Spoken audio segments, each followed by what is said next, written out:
Is 0 a rational number? Can you write it in form of P upon Q, where P and Q are integer and Q is not equals to 0? सबसे पहले तो हमें answer देना है कि क्या 0 एक रैशनल नंबर है, और अगर है तो उसको क्या हम P अपॉन Q की फॉर्म में लिख सकते हैं। ठीक है जी, एक बार आप रैशनल नंबर की डेफिनेशन को रिकॉल कर लीजिए। रैशनल नंबर क्या होता है? The number that can be written in form of P upon Q and where Q is not equals to 0। तो 0 हमारा रैशनल नंबर हो सकता है। Yes, 0 is a rational number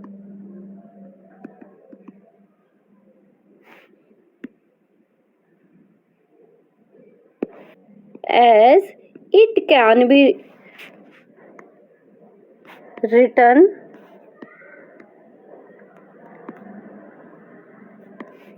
in form of P upon Q,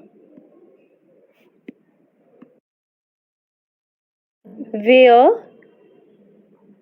Q is not 0। ठीक है, अभी हम 0 को P अपन Q की फॉर्म में लिख के दिखाएंगे। देखो 0/1 हम लिख सकते हैं, क्योंकि 1 से डिवाइड करेंगे 0 को तो भी हमारे पास 0 आएगा। ठीक है जी, 0/2 भी लिख सकते हैं, 0 नेगेटिव साइन के साथ भी लिख सकते हैं, 3 लिख सकते हैं। ओके, 0 बाय कुछ भी ले सकते हो आप, 8, 5 कुछ भी ले सकते हो, जिसको भी सिंप्लीफाई करोगे 0 आता है। पर आप 0/0 नहीं लिख सकते, क्योंकि ये रैशनल नंबर नहीं है। हमने बोला है ना Q 0 नहीं होगा। इसके अलावा आप 0 के नीचे कोई सा भी नंबर लगा के लिख सकते हो, 0/99 भी लिख सकते हो, कुछ भी लिख सकते हो। ओके, सेकेंड क्वेश्चन करते हैं। Find 6 rational number between 3 and 4। 3 और 4 के बीच में हमें 6 रैशनल नंबर फाइंड आउट करके देने हैं। देखो 3 के नीचे कुछ नहीं है तो 1 है ना, रैशनल नंबर हम P अपॉन Q की फॉर्म में लिखते हैं। ठीक है, इसी तरह से 4/1 है, क्योंकि हमें 6 रैशनल नंबर फाइंड आउट करके देने हैं इन दोनों नंबरों के बीच में। तो हम दोनों को न्यूमरेटर और डिनोमिनेटर को 7 से मल्टीप्लाई करेंगे। ठीक है जी, यहाँ पे हमारे पास आता है 21/7, तो यहाँ पे हमारे पास आता है 28/7। 21/7 और 28/7 के बीच में जितने रैशनल नंबर आते हैं ना, वो हम लिख देंगे।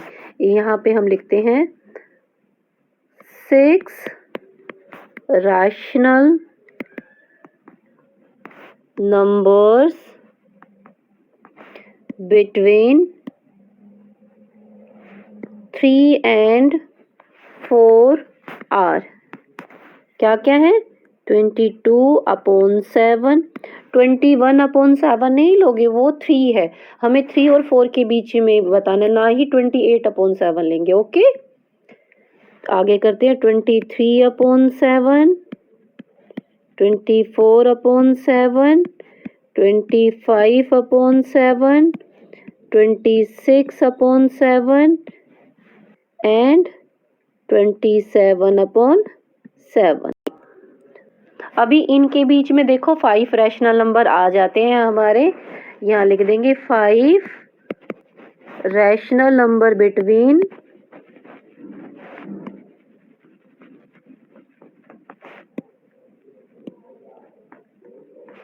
3/5 एंड 4/5 आर क्या क्या है?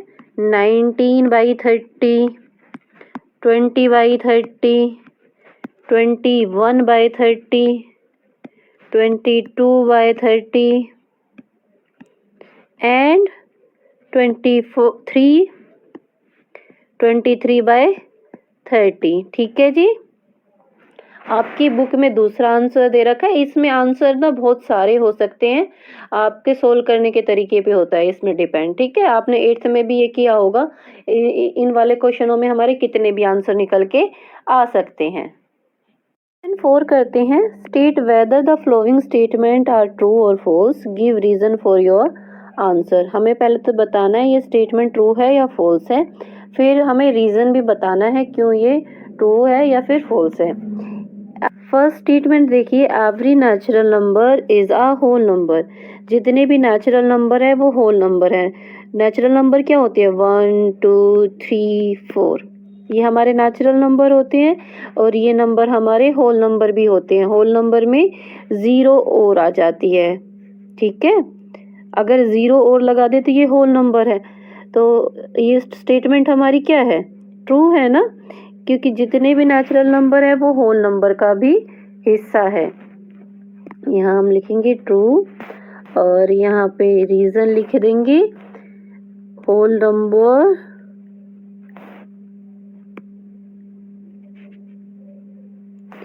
contains all the natural number।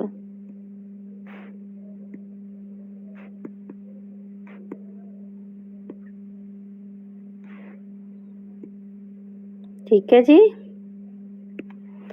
दूसरी वाली स्टेटमेंट देखिए, every integer is a whole number. जितने भी इंटीजर हैं वो होल नंबर हैं। होल नंबर हमारे शुरू होते हैं जीरो से, 0 1 2 3। और इंटीजर नेगेटिव भी होता है, -1 -2। ये तो हमारे इंटीजर हैं और होल नंबर यहाँ से शुरू होते हैं। होल नंबर में इंटीजर वाले नंबर नहीं होते, इसलिए ये स्टेटमेंट हमारी क्या है? फॉल्स है। क्या लिख देंगे? False.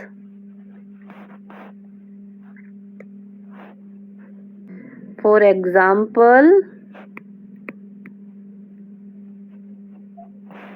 -1 -2 so on are not whole number।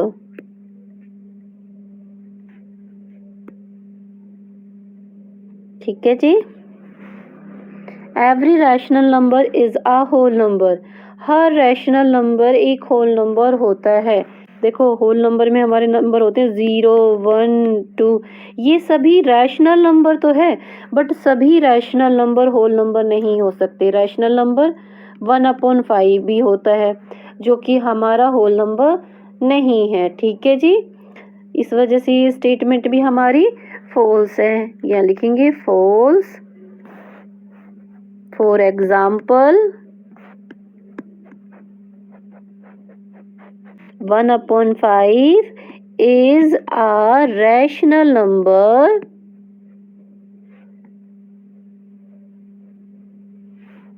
but